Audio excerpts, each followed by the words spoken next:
Imagine being richer than Elon Musk, Jeff Bezos, and Bill Gates combined. Now imagine having so much gold that historians cannot accurately calculate your wealth, even 700 years later. This isn't fiction. More than 6 centuries ago, in West Africa, there lived a king whose fortune was so vast. Economists today struggle to estimate its value. His name was Mansa Musa. He ruled the Mali Empire, one of the largest and wealthiest kingdoms the world had ever seen. At its peak, Mali controlled vast gold mines, major trade routes, and some of the most important cities in Africa. Gold flowed through the empire like water. Caravans crossed the Sahara carrying treasures worth fortunes. Merchants traveled thousands of miles to trade in Mali's markets, while many parts of Europe were struggling through the Middle Ages. Mali was becoming a global center of wealth, culture, and learning.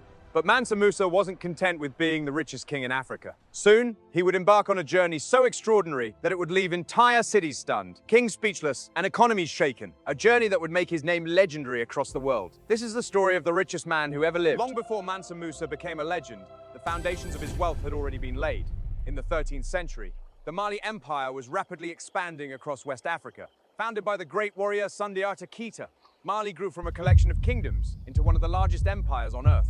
Its land stretched across vast territories, covering parts of modern-day Mali, Senegal, Guinea, Mauritania, Niger, and beyond. At the heart of this empire were 2 treasures more valuable than almost anything else in the medieval world: gold and salt. Gold fueled international trade.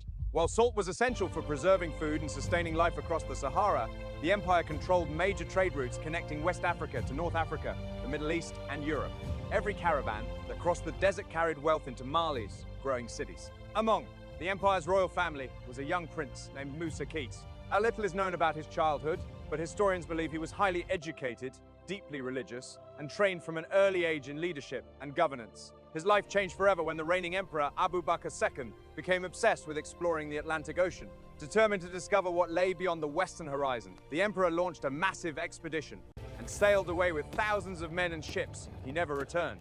With the throne suddenly vacant, Musa was appointed ruler of the Mali Empire. Few could have imagined that this quiet and intelligent leader would soon transform Mali into the wealthiest empire of its age.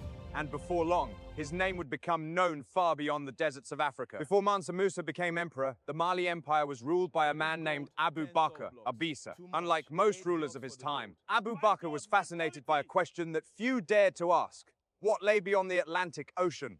At the beginning of the 14th century, much of the world remained unknown. Beyond the Western Horizon stretched a vast ocean filled with mystery. Some believed there was nothing there. Others imagined distant lands waiting to be discovered. Abu Bakr wanted answers, determined to uncover the truth.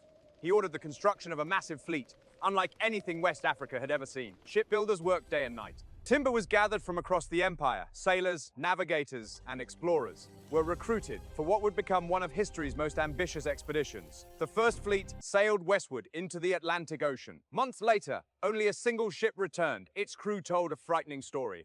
Far out at sea, powerful currents had carried the fleet into unknown waters. One by one, the ships disappeared. Most were never seen again. For many rulers, that would have been enough. But Abu Bakr refused to give up. Convinced that answers still lay beyond the horizon, he began preparing a second expedition, this time the Phalos. Fleet was even larger. Thousands of sailors joined the voyage. Hundreds of ships were loaded with supplies. The emperor himself decided to lead the journey. As the fleet departed, crowds gathered along the coast to watch. No one knew they were witnessing history, because Abu Bakr II never returned. His ships vanished into the Atlantic. His fate remains one of Africa's greatest mysteries. With the emperor gone and the throne left empty, leadership of the Mali Empire passed to a trusted regent, a man named Musa. And soon, that man would become one of the most famous rulers the world has ever known. When Mansa Musa ascended the throne, he inherited one of the largest empires in Africa. But he was determined to make it even greater. From the moment he became emperor, Musa focused on strengthening the foundations of the Mali Empire. Trade flourished, cities expanded, and wealth flowed through the kingdom like never before. Under his rule, Mali's vast gold mines continued producing enormous quantities of precious metal. Caravans crossed the Sahara carrying gold, salt, ivory, and other valuable goods to distant markets. Every successful journey increased the empire's prosperity. But Mansa Musa understood that true power was not built on wealth alone. He invested in administration, diplomacy, and learning. Roads and trade networks were improved. Markets became busier. Merchants from distant lands arrived seeking opportunities within the empire. Mali's influence began reaching far beyond West Africa. Foreign traders, scholars, and ambassadors traveled to Musa's court, bringing new ideas and strengthening international connections. At the same time, education and scholarship flourished. Islamic scholars gathered in growing centers of learning, books, knowledge, and culture spread throughout the empire. Cities such as Timbuktu became known not only for trade, but also for wisdom. As the years passed, Mansa Musa's reputation continued to grow. His empire became richer, his cities became larger, and his influence became impossible to ignore. By the early 14th century, Mali stood among the most powerful states in the world. Yet Mansa Musa believed his greatest duty was still ahead of him, as a devoted Muslim. He dreamed of making the sacred pilgrimage to Mecca. It would be a journey of faith, but it would also become one of the most extraordinary events in world history. And before it was over, the entire world would know his name. When Mansa Musa finally returned to Mali, he was no longer just an emperor. He was a legend. His pilgrimage had introduced the Mali Empire to the world. Kings had heard of him. Merchants had spoken of him. Scholars had written about him. And map makers had placed Mali on maps, seen across continent. But Mansa Musa's greatest achievements were still ahead, inspired by what he had seen during his travels. He invested heavily in education, architecture, and religion. Mosques were built across the empire. Libraries expanded. Centers of learning flourished. Among them was the city of Timbo. K2, what had once been an important trading center, began transforming into one of the greatest centers of knowledge in the medieval world. Students traveled from distant lands to study there. Scholars gathered to exchange ideas. Books became treasures as valuable as gold. Under Mansa Musa's rule, knowledge became a source of power.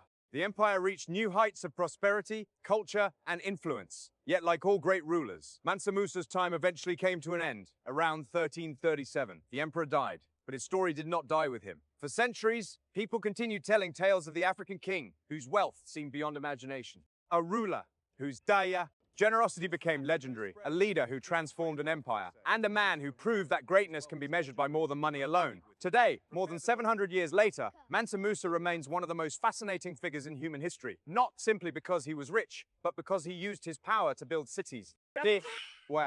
Encourage learning, expand trade, and leave behind a legacy that still inspires the world. The gold he possessed may have disappeared long ago, but his name endures, a symbol of ambition, a symbol of leadership, and perhaps the greatest reminder that history's richest treasures are not always measured in gold. They are measured in the impact we leave behind. And that is why the world still remembers Mansa Musa, the richest man who ever lived. In 1324, Mansa Musa set out on a journey unlike anything the world had ever seen. As a devout Muslim, he intended to perform the Hajj, the sacred pilgrimage to Mecca. But this was no ordinary pilgrimage. It was a display of wealth and power on a scale few could imagine. When the caravan departed from Mali, thousands traveled alongside the emperor. Soldiers marched in formation. Servants attended to every need. Officials, scholars, merchants, and travelers joined the procession. Hundreds of camels carried supplies across the Sahara Desert. Many of them were loaded with gold. An astonishing amount of gold. As the caravan crossed North Africa, news of Mansa Musa spread from city to city. People gathered to witness the arrival of the legendary ruler from the south. His reputation grew with every mile, but it was in Cairo, Egypt, that history was made. When Mansa Musa arrived in the city, his generosity became legendary. He distributed gold to the poor. He gave gifts to officials. He spent freely in markets and throughout the city. The amount of gold entering Cairo was so great that it affected the local economy. Prices changed, the value of gold fell, and according to historical accounts, the effects were felt for years for many people. It was the first time they had ever heard of Mali, and they could hardly believe what they were seeing. A powerful African emperor, an empire overflowing with gold, and a ruler whose wealth seemed limitless. By the time Mansa Musa continued his journey toward Mecca, his fame had spread far beyond Africa. Merchants spoke of him, travelers told stories about him, scholars recorded his name, and map makers began placing the wealthy kingdom of Mali on their maps. The pilgrimage had begun as an act of faith, but it had transformed Mansa Musa into a global legend. Yet his greatest achievement was not the gold he gave away. It was what he would bring back home: knowledge, architecture, and a vision that would change Mali forever. Mansa Musa's empire may have faded with time, but his legacy still echoes across history. He wasn't just the richest man who ever lived. He was a ruler who transformed an empire, inspired generations, and placed Africa at the center of the world's attention. His story reminds us that Africa's past is filled with greatness, innovation, and achievements that deserve to be remembered. If you enjoyed this journey through history, don't forget to like this video, subscribe to Untold Africa, and turn on notifications so you never miss another forgotten story from our continent's incredible past. Until next time, keep exploring the stories history forgot.